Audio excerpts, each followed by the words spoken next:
Dito ako ngayon sa Kobe City. Bibili ako ng mga Filipino food.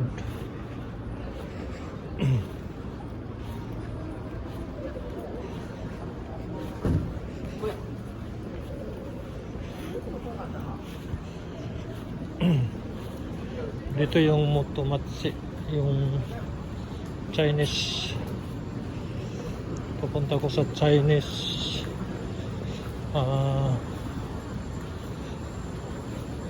yung mga pagkain ng Chinese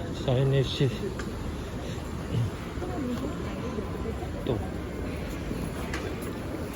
para walang COVID tong Japan.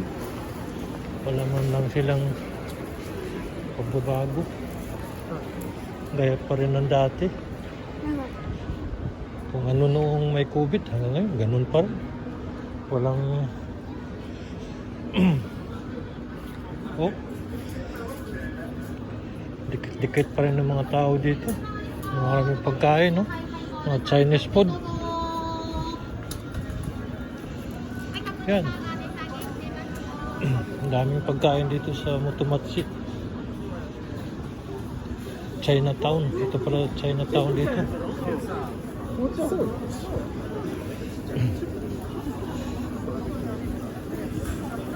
Ayan, pag bumili ka, pipila ka dyan.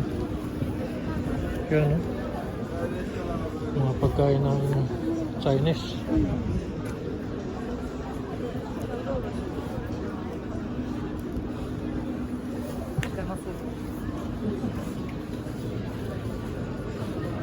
Daming pagkain dito. Wala sa iba-ibang lugar.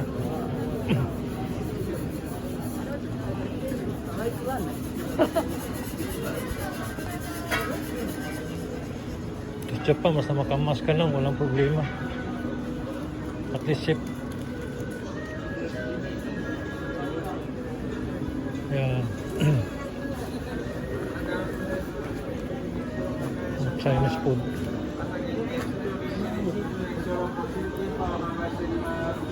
Okay, salamat.